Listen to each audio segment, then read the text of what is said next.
Amen. Praise the Lord. Before I preach, kakanta mo na kami.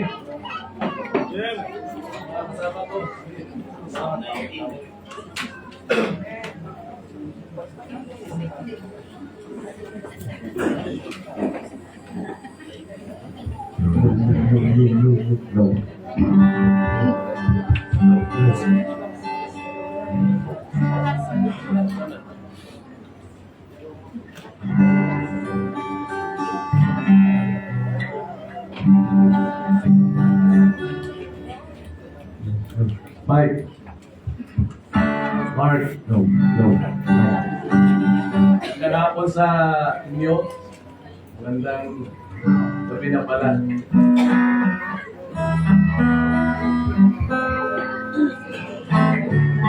Tayo namin worship.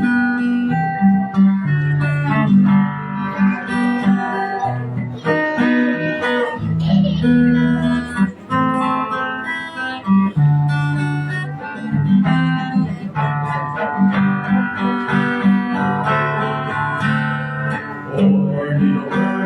world of sin, hopelessly lost, hopelessly searching for love in a world of pain, no way I could be. Then the Savior came my way, He took my darkness into day, and on that day I was born again. Praise His name, I was born to win. Born to win, hallelujah, was born to win. I never give up, never give up, never give in.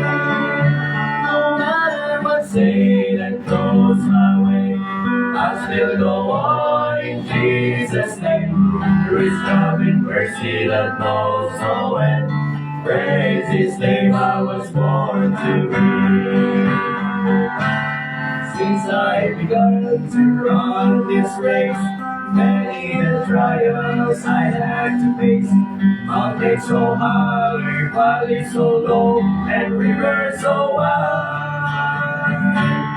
No need to worry, no need to fret. Things may look bad, but it ain't over yet. God will go with me until the end. How would I lose when I was born to win? Born to win, hallelujah, was born to win. I never give up, never give up, never give in. No matter what Satan throws my way, I still go on in Jesus' name. Through His loving mercy that knows no end. Praise His name, I was born to win. Born to win, hallelujah, was born to win. I never give up, never give up, never give in. No matter what Satan throws my way, I'll still go on in Jesus' name. Through His loving mercy that knows no end. Praise His name, I was born to win.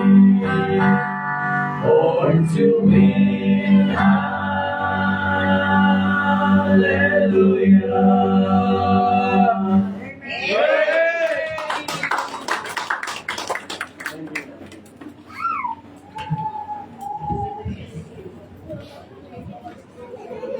Sabi, no matter what Satan, yung iba, titingin doon sa amin. Gandang gabi sa ating lahat. Si Satanas ay siya yung kalaban natin. Amen? Eh, ngayong gabi, bilis ng oras, 6:54 na. Let us open our Bibles to the book of Ecclesiastes. Ang pamagat ng mensahe ay ito, makinig kayo. Ang buong tungkulin ng tao. The whole duty of man. Pag sinabing duty, ibig sabihin yan, responsibilidad, responsibility, or assignment. Kaya dapat alam natin ang bawat isa kung ano yung duty natin bilang mga anak ng Diyos. Ecclesiastes chapter 12 verse 13 to 14. Nakita nyo na? Sige, babasahin ko ng malakas. Sundan nyo ako sa inyong mga Biblia. Sabi dito ni Haring Solomon, sa verse number 13, magbabasa tayo ng Bible. Magbabasa ng Bible.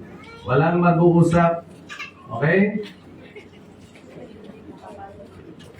Walang mag-uusap. Walang kakain ng kuko. Basta magbabasa tayo ng Bible. Walang matutulog, wala. Okay? Verse 13. Let us hear the conclusion of the whole matter. Fear God and keep His commandments, for this is the whole duty of man. For God shall bring every work into judgment, with every secret thing, whether it be good or bad or evil. Whether it be good or whether it be evil.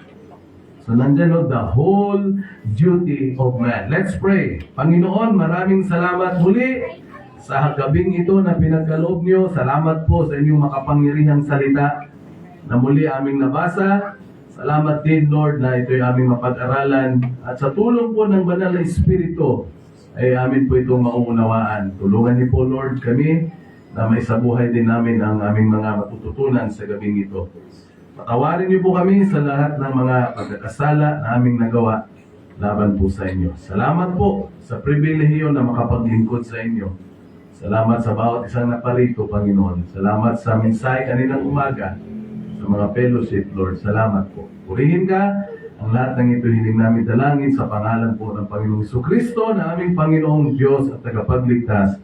Amen. Okay, makaupo na po ang bawat isa. Amen. So muli, ang gusto kong bigyan din ngayon yung tungkulin. Yung salitang tungkulin. No? Pag sinabing tungkulin, ano ibig sabihin dyan?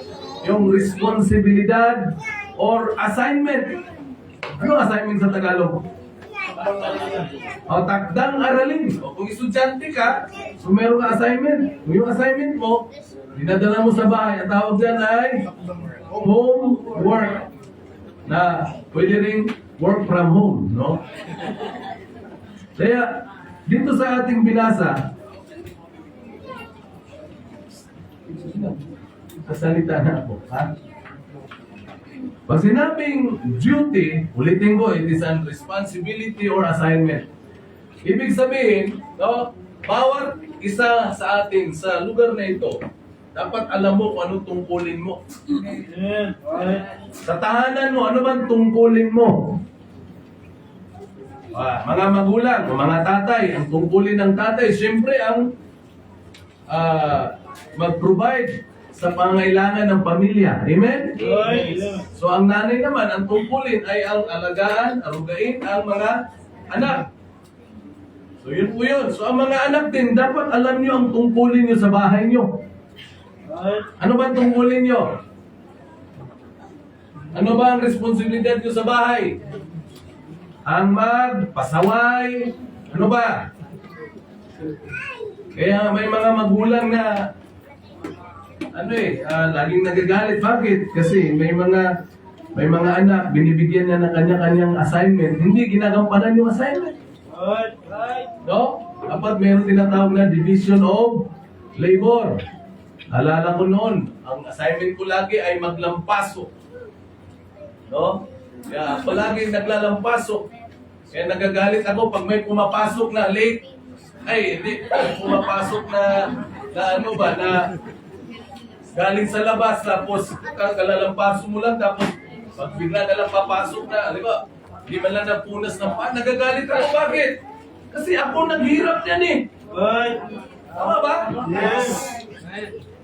Saka pag naglampaso ako nun, talaga sinisilip ko. Meron pa bang hindi nadaanan ng lampaso?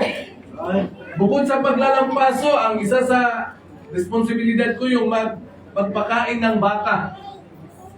Yan, isa. Pag hindi ko nagawa yung responsibilidad ko, makakatanggap ka ng palo. Kaya tayo noon sumusunod talaga eh.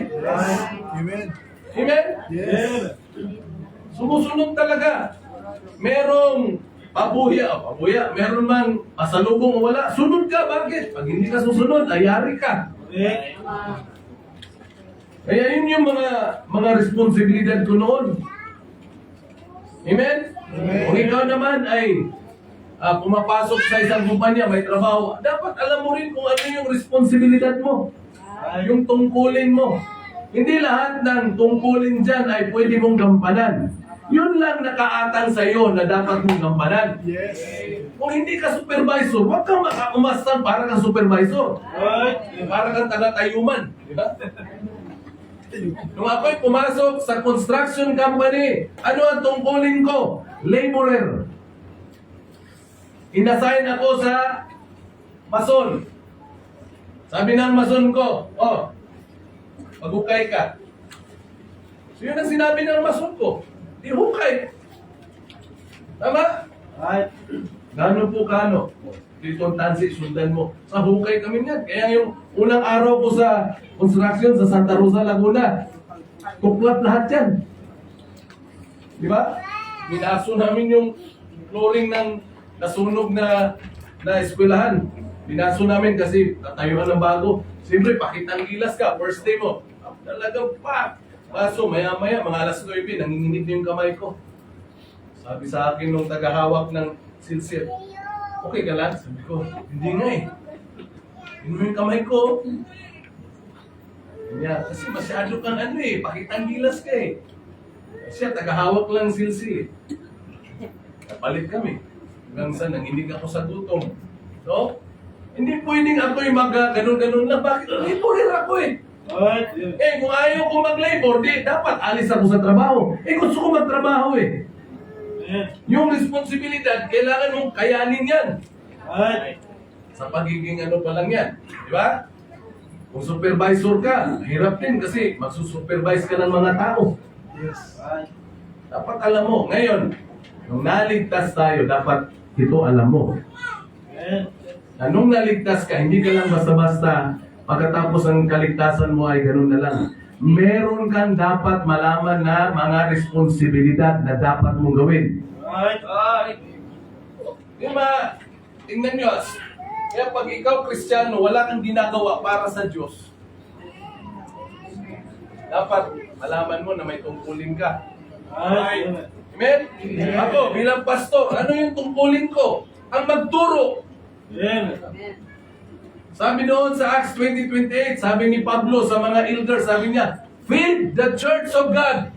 Magpakain kayo. Pakainin nyo yung mga ligtas ng salita ng Diyos. Hindi kaya basta-basta magturo. Akala nyo ganun-ganun lang? Dali siguro magpastor no kasi pasigaw-sigaw lang. Balik tayo. Madaling magpastor kung yung mga pinagpapastoran mo ay isang sabi mo lang masunod ka agad. Ang sarap yan. Pero yung magpastor ka tapos yung sasabihan mo, babanggitin mo pang pangalan, ayaw talagang sumunod. Hirap yun. Tama. O, di ba? Tapos titingnan mo na ba, silip-silipin mo. Hindi talaga susunod. Pero okay lang. At least, balanse. No? Paano ako makitungo sa mga sumusunod? At paano ka rin makitungo sa hindi marunong sumunod? Siyempre, ano tinuturo ng Panginoon? Just keep on. Be patient. Parang mensahe nung ano yan? Biyernes. Kaya sabi ni Solomon, tingnan nyo listen to me young people. Ito, Ecclesiastes chapter 12, ito na yung araw na kung saan si Solomon, no? Ay lipas na sa kanyang pagiging malakas. Nalipasan na siya. Kaya nga, sabi dito sa verse 12, chapter 12, tingnan nyo ako kasi 2 points lang naman to eh. Gusto ko lang ipaliwanag sa inyo. Ito na yung time na tinatawag ni Solomon na evil days. Nung dumating na yung panahon sa buhay niya na marami siyang nagagawa dati na hindi na niya kayang gawin. Okay, tingnan natin. Sabi sa verse number 1, sabi, remember now the Creator in the days of thy youth, while the evil days come not, nor the years draw nigh, when thou shalt say, I have no pleasure in them. Pag dumating na yung tinatawag ni evil days, yung pleasure mo, mababawasan, minsan mawawala na. Tingnan mo, pagbata, anong gusto mo? Lollipop, di ba? Candy, ano na. Pero paglipas na yung pagkabata mo, ayaw mo na ng lollipop. No? Di na ako nag-lollipop, kaya nga, si Yosin na lang eh. Di ba? Sabi niya, I have no pleasure. Dati, gustong-gusto natin maglaro. Pero nung dumating na yung araw na lipas na sa atin yung pagkabata, ayaw na natin maglaro. Sa initan, di ba? Kayo, kaya nyo pa yan. Kung darating ang panahon na hindi nyo na, mawawala na kayo ng gana dyan. Kaya nasabi ni Solomon na yung mga bagay na yun, walang kwenta. Tapos ito pa, sa verse number 2. Sa verse 2. Sabi nito, while the sun or the light or the moon or the stars be not darkened, nor the rain or nor the clouds return after the rain. Verse 3, in the day when the keepers of the house shall tremble. Alam niyo ba ibig sabihin yan? The keepers of the house are the arms. Metaphor ito ng ating mga kamay. Darating ang panahon. Ngayon, you're very strong. Strong hands ka. Darating yung time. Ang hina na yung mga kamay mo. Ha? Ako nga, ito sakit yung dito ko. Hindi ko alam eh. Hindi masakit. Kaya laro ng basketball, diba? Pagpalo throw, gano'n, di ba? Hindi nga maganda no sakit eh. Ano kaya to? No? Siguro may nambarang sa akin. No?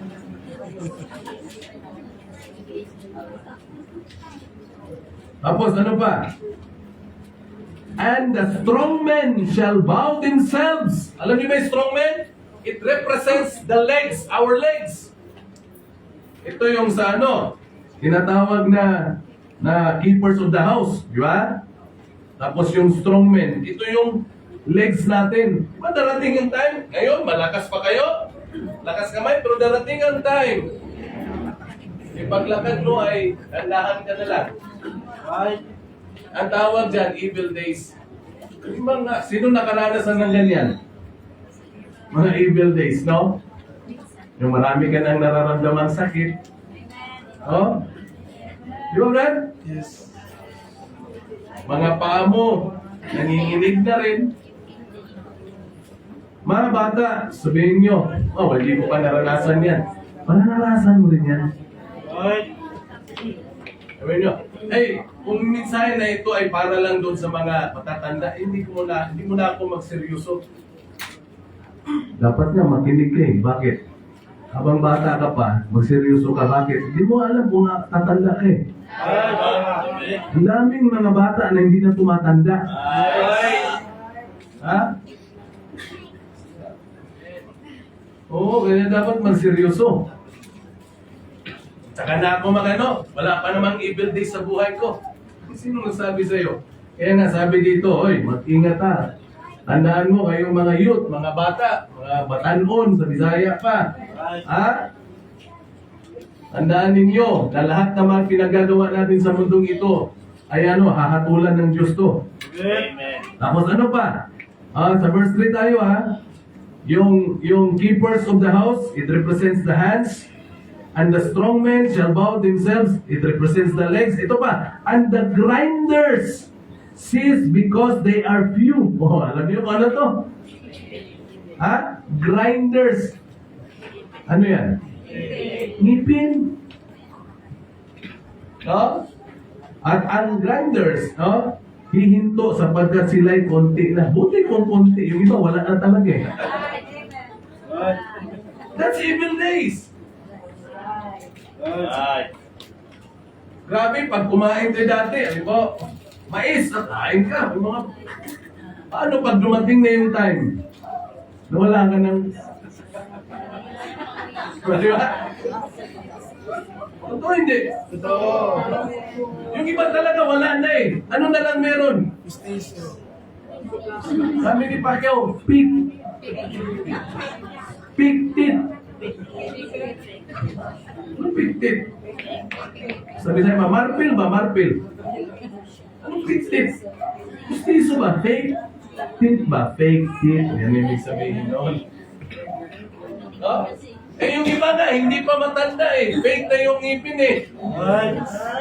Yung iba, hindi naman ngipin. Nilalagyan pa ng mga peking dekorasyon. Kaya nagpapalagay ng ng alambre sa ngipin. Kaartihan ba? Alambre sa ngipin. Ang mahal-mahal pa. Tapos, pag tawag yan, nagpa-adjust, may bayad pa.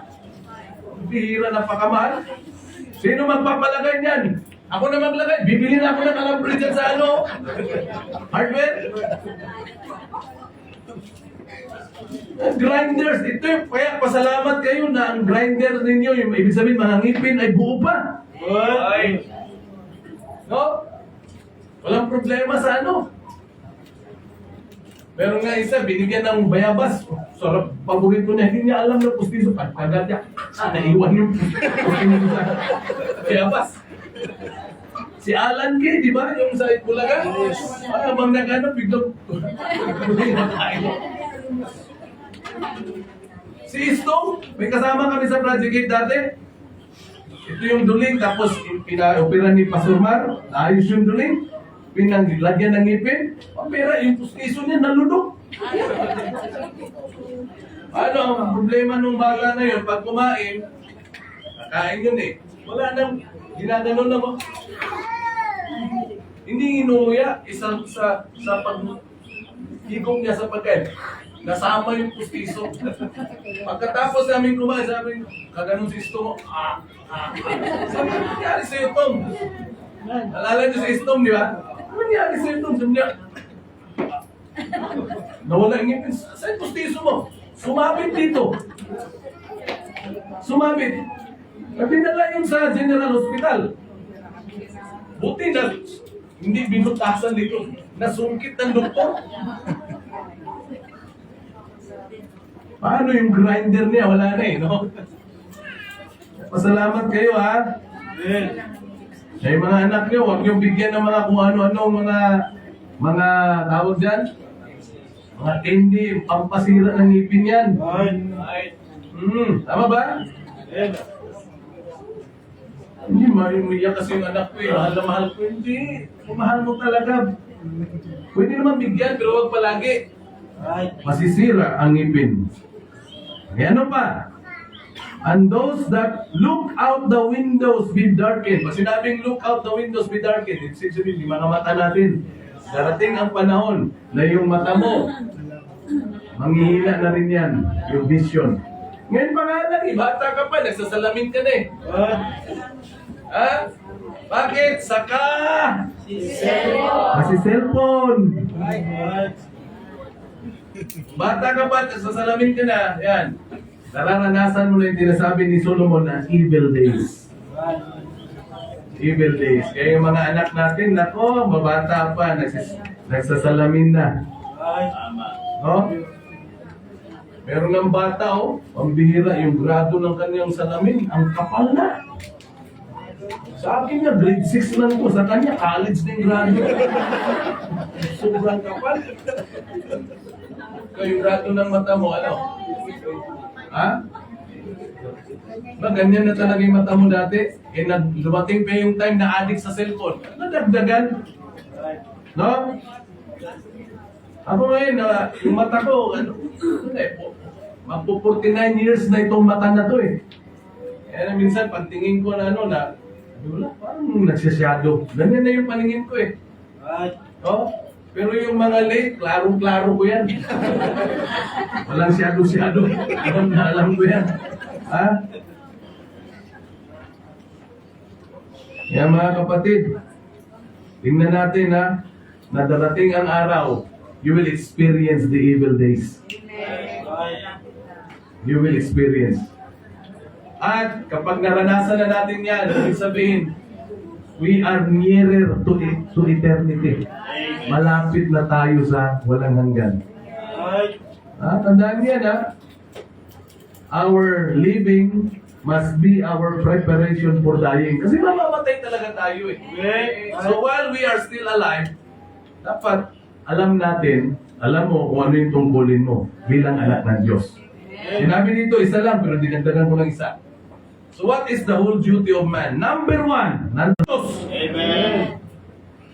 Fear God and keep His commandments. Alam naman natin ibig sabihin ng fear of the Lord. Yes. The fear of the Lord is to hate evil. Amen. Kaya kung may takot ka sa Diyos, ibig sabihin, meron kang pagkapuot or pagkamuhi sa kasamaan. Right. And number 1 doon is pride. Proverbs 8:13, the fear of the Lord is to hate evil. Number 1 is pride. Arrogancy, froward mouth. Sabi doon sa chapter 8. The fear of the Lord, that is wisdom. Amen. Proverbs, Job 28:28. And to depart from evil is understanding. Ibig sabihin, kapag may takot ka sa Diyos, wise ka. Sinabing wise, matalino ka. Dahil sa matalino ka, naunawaan mo na kapag masama, aayawan mo. Amen? Amen. Eh, yung mga gumagawa ng kasalanan, depart from evil. Oy, makinig kayo mga people. And to depart from evil is what? Understanding. Kaunawaan. Kaya kung naunawaan mo na tama yan, gawin mo. Right. If His commandments ka eh. Pag alam mong hindi tama yan, layuan mo. Right. Amen. Pag nilayuan mo, anong tawag sa'yo? Wise. Right. Pag hindi mo nilayuan, anong tawag sa'yo?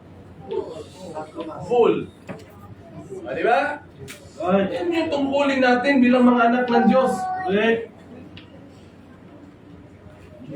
Let us hear the conclusion of the whole matter. Fear God and keep His commandments. Amen. Amen. That's the first point. Keep His commandments. Lagi niyong narinig sa akin. This book is full of commandments. Di ba Psalm 19 verse number 11? Anong sabi ni David, no? Moreover by them, by this book, is thy servant warned, and in keeping of them. And in keeping of them. Alam niyo salitang keep? Dalawang ibig sabihin yan. Pagsunod, tinatago. Right.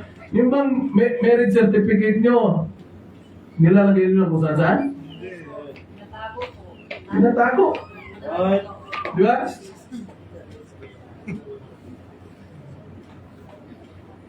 Death certificate nyo, tinatago nyo ba?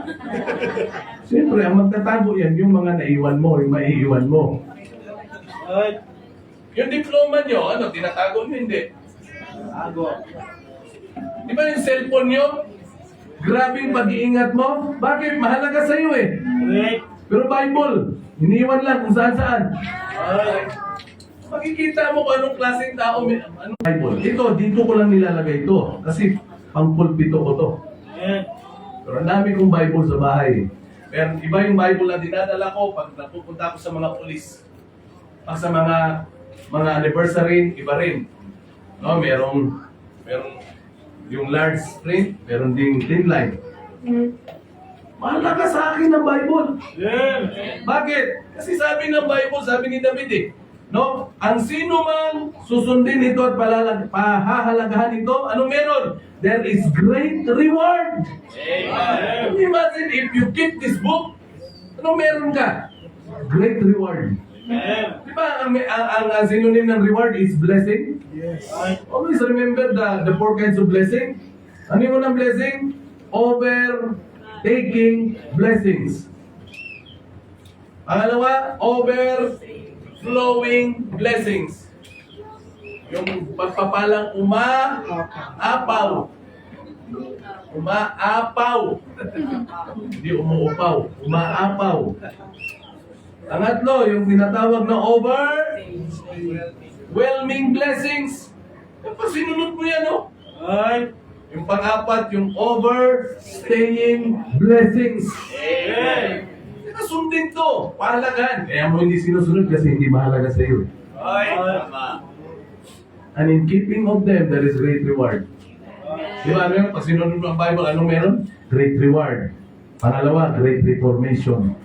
Magbabago ka kapag sinunod mo to. Amen. Ha? Magbabago kayo. Lahat magbabago sa iyo. Yung pananaw mo sa buhay, magbabago. Amen. Ha? Yung mga sasamahan mong tao, magbabago rin. Amen. Great reformation, great reward, great reformation, ano pa? Great rejoicing. Matindi to pag sinunod mo to. Amen. Yung kasiyahan iba. Yes. Amen. Amen. Iba sa kasiyahan sa sanlibutan. Right. Ang kasiyahan sa sanlibutan ay panandalian lamang. Right. Pero ang kasiyahan na dulot ng salita ng Diyos, kakaiba. Amen. Dati masaya tayo kapag nagsama-sama mga barkada, nagiinuman, masaya. Pagkatapos, sakit sa ulo. Right. Bakit? Merong hangovers. Kapag no? Hangovers, ba yung tawag doon? Hangover, no? O overhang. Tapos may babayaran pa. Right. Tapos hindi mo alam. Yung iba nga, nasa police station eh, nakakulong. Ay, ko alam eh, bakit ko nagawa yun? Sa kalasingan ko, kung kita niyo. Ganyan noon. Ay. Pero dito, ang pera iba yung pag sumusunod ka sa Panginoon. Makapakinig ka lang ng patutuo. Minsan, bot-bot. Patutuo ng mga kapatiran, matutuwa ka eh. Ay. Di ba? Hindi ka, makikita mo, grabe ang dealings ng Panginoon sa iba't iba, no? Yes. Yung mga pagdaanan yun, nadaanan din namin yan. Yung walang pambayad, di ba? Tapos pray ako sa Panginoon. Alam mo, kaya meron tao na ito, puntahan mo. Eh, nung pinuntahan ko, Bisaya pa, way balibad. Sige agad. Amen. Amen? Amen. Mabuti talaga ang Diyos. Amen. Kasi in problems, you will know who your true friends are. Malalaman mo kung sino yung totoo mong kaibigan. Yan yung one of the beautiful faces of problem. Malalaman mo kung sino yung totoo mong kaibigan. Malalaman kung sino yung totoong nagmamalasakit sa'yo. Yes. Amen. Yeah? Kaya pag may problema, merong pinapahiwatig ang Diyos dyan. Kaya nga, great rejoicing. Makita, lalo na bilang pastor, makita mo yung mga nagbabago dahil sa salita ng Diyos.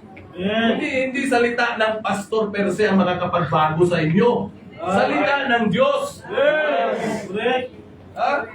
Kaya nga, bakit ganun na lang? Hoy, kailangan sumunod, kailangan pahalagahan. Kasi pag hindi ka sumunod, kabaligtaran ang mangyari. Imbis na overtaking blessings, overtaking curses. Sino, meron bang magulang dito na matutuwa ka na makita mo yung anak mo na namumuhay sa kahirapan? Wala, di ba? Ay.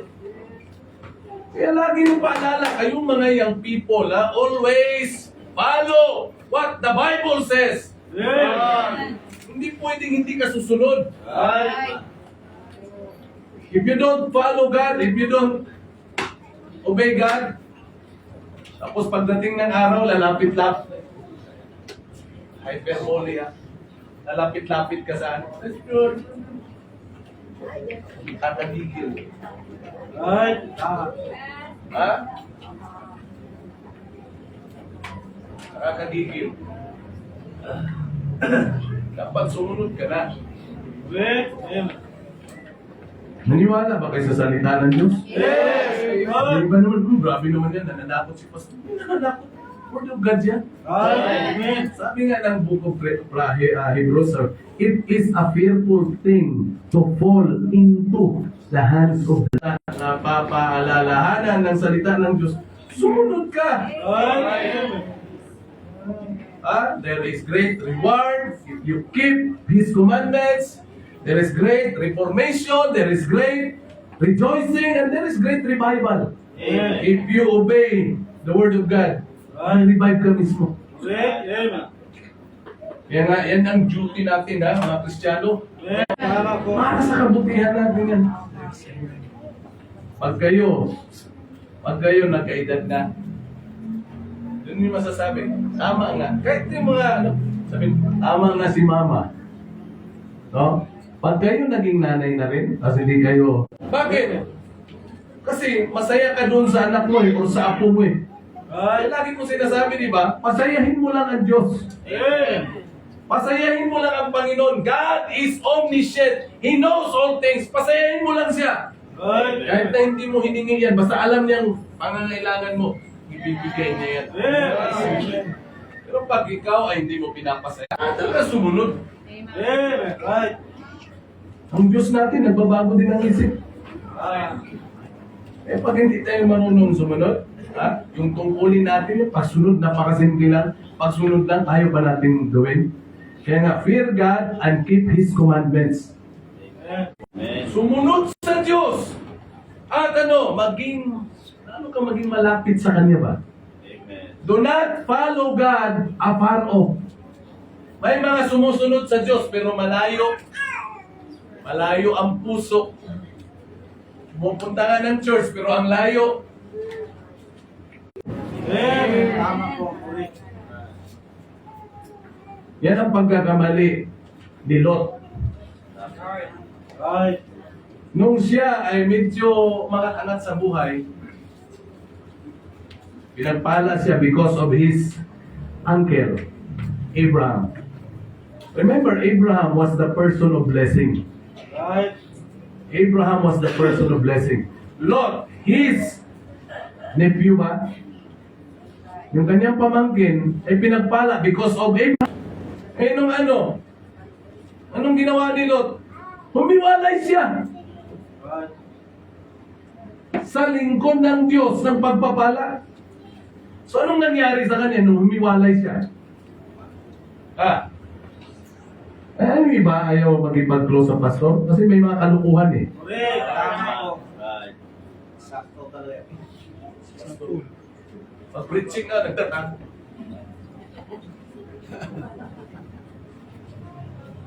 Ang galing mo na ako ng Diyos eh. Kailangan close ako sa Kanya. Amen. Malaman ko na meron siyang sama ng loob sa akin. Pambira, madaling araw na alis ako dito sa Bulacan. Papunta ako doon sa Kanya. Para lang humingi ng sorry. And I never ako nakikipag-argue sa pastor ko. Kahit sa tingin ko na parang merong laban ako sa argumento ha. Sorry po, pastor. Amen. At masasabi ko, mahal ako ng pastor ko eh. Right. Last birthday niya, kami lang sinama oh. Ganda ng lugar na pinuntahan namin. Sabihin mo yung office ng pastor, man of God. Yeah. Hindi yan man of the president, man of the mayor, man of the kapitan. Man of God. Yeah. Right. Kasi hindi ka susunod. Hindi ka naman inuutusan ng para sa ikasasama mo. Right. Di ba? Right. Mag-chat lang ako, mag-text ako sa pastor ko. Mismo si pastor, ako mismo mag-call back. Eh yung iba, naka-block pa yung number ko eh. Hindi, pastor na ma-block yan, block. Grabe no. Ayaw matawagan eh. Bakit? Kasi hindi nga mas masama siguro ang baka manghiram ng pera si pastor. O baka manghiram ito ng, di ba? Kalukuhan yun. Right. That's plain hypocrisy. Right. Kaya nga, yan ang tungkulin natin, sumunod. Amen.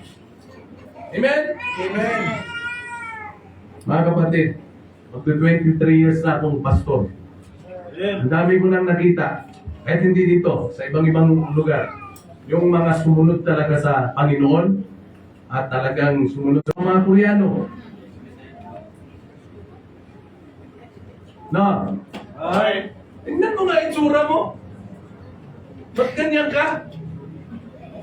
Kasi, yan kasi ang, ano mo eh, sinusunod ko eh. Right. Ba't mo nga kang ha? Lagi kitang ito gawin mo. Gusto kong tuminok ka. Pati ikaw, lagi ka late ha? Lalo na ikaw. Kung sa ano-ano na lang trouble mo. Pag napatrouble ka, yung mama mo, pastor, ba't di na lang sumunod sa Panginoon? Right. Ay, pag sumunod ba kayo sa Panginoon, mapapatrouble ba kayo? Hindi. Di ba?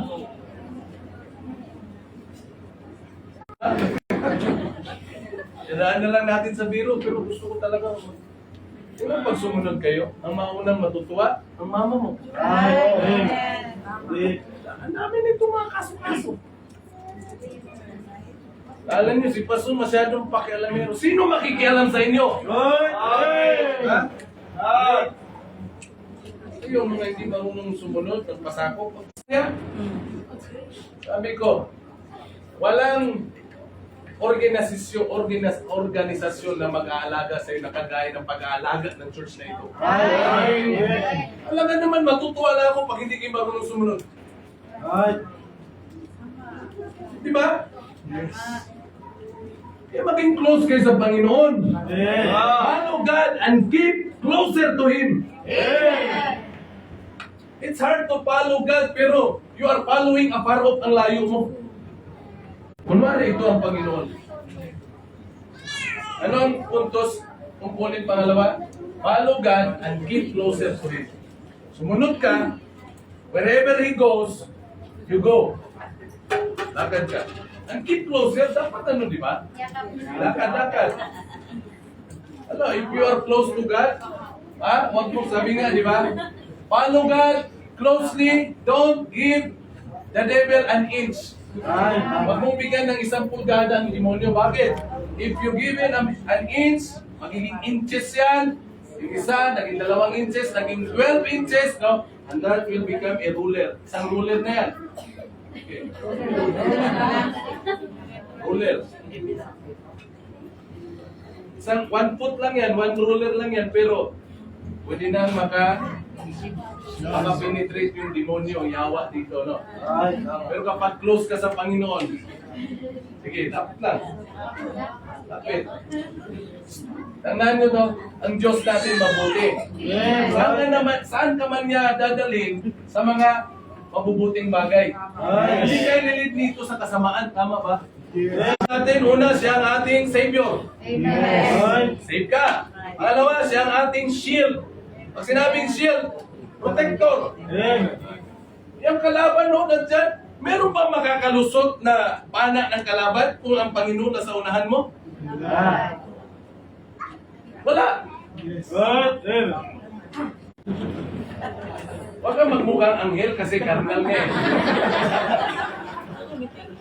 Ito, imbis na gagawin niya kalooban ng Diyos, sabi ng kamunduan, huwag mong gawin. Gawin mo yung gusto ko, yung puso ng mundo. Ayan? Kaya sabi, ikaw, tayo ka. Tapos, bukod sa markada, ang markada, hilig na markada, puro computer. Dito ka.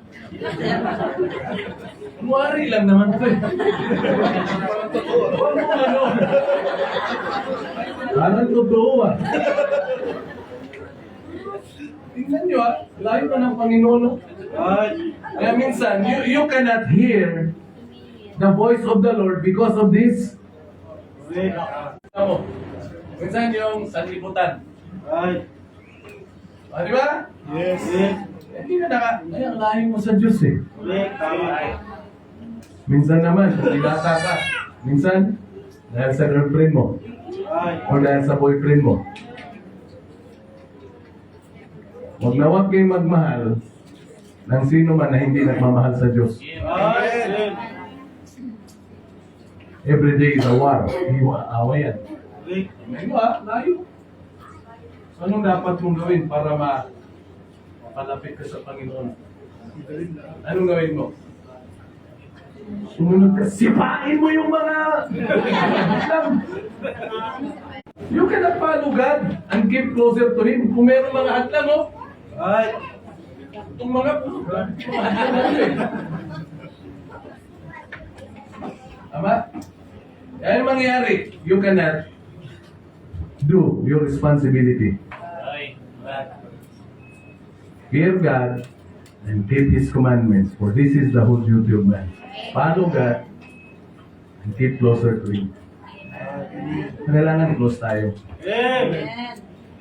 No?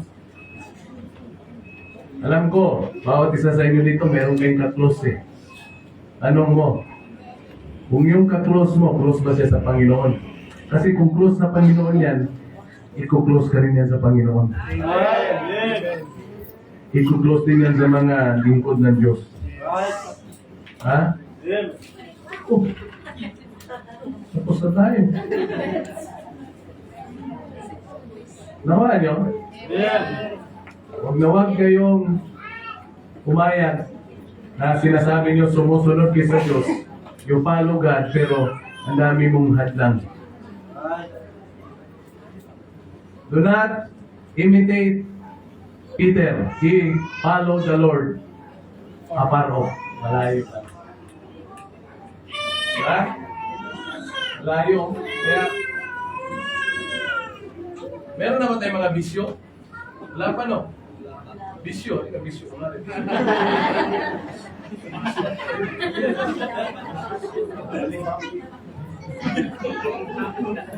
Bisyo.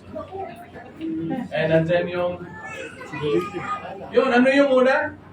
Yung mga kamunduhan. Yung mga uso ng mundo. Yan, no? Tapos ano itong pangalawa? Mga tropa-tropa. Ano to? Yung mga mahilig sa computer. Ito. Video. Diyan yung mga vape. Sigarilyo. Ha? Okay nyo? Yes. Tapos meron pa. Minsan, hindi siya masyadong ano dyan, pero dito. Saan? Yan si.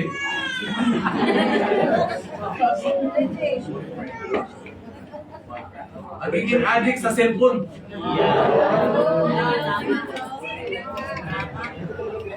Wala na talaga. Kaya ang daming nasira ng cellphone na ito eh. Ay, ang dami mong buhay na sinira ito sa cellphone. Ha? Ay, tama. Eh, dapat ito itong cellphone na ito, akala mo lang nakakatuwa. Ay, Minsan nakakatuwa. Pero ang dami ng sinira ng buhay ng mga kabataan. ay, tama. Utusan mo mga kabataan ngayon, anong sagot? Wait lang, dahil sa cellphone na ito. Ay,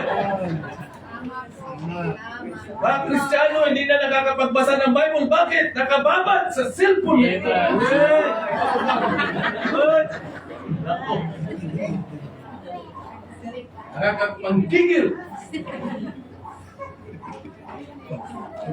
Cellphone pa lang yan. Eh, siyempre, sa cellphone, minsan, nadagdagan pa ng bisyo. Wala eh. Anong gawin mo? Kailangan magkaroon talaga ng realization na ngayon pa lang, Lord, tulungan niyo po ako yes.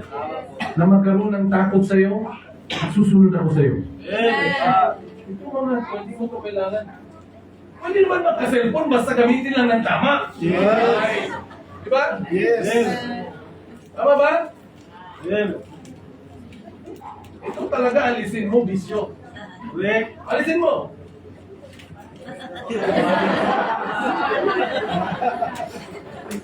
Ito. Kaya late ka, galing sa computer. Alis. Yung tropa, huwag mong palisin, turuan mo ng salita ng Diyos. Isununin mo. Yes. Kaya sununin mo, dalawa na kayo susunod. Amen? Yes. Dalawa na sila, oh. Ay, Pero meron pa rin problema, kamunduhan. Yung kamunduhan, sipahin mo. Ang cellphone, huwag kang magpa-alipin dyan, kundi ang cellphone, gawin mong alipin. ay, Alipin ang cellphone. Di ba? Tama? Please ka na, kamunduhan ka eh. Ang Diyos, masaya siya na ililid ka. yes. Ulitin ko ha, sabi nga ng Bible, last na to. Kung ang ating mga tatay, wala nang ibibigay sa atin na masama. Yung earthly father natin, yung Diyos pa kaya natin. Yes. Sunod lang kayo sa Panginoon. Yes. Amen. Sunod lang. At maging close sa Kanya. Yes. Amen. Ha? Magkaroon kayo ng strong connection sa Panginoon. At saka yung steady communication. Yes. Pag yung sa tao, mayroon kang strong connection. Tao pwedeng mamatayan. Saka pag nagtiwala ka sa tao, pag susumpain ka pa ng Diyos eh. You fear God and keep His commandments. Yung pangalawa, follow God and keep closer to Him.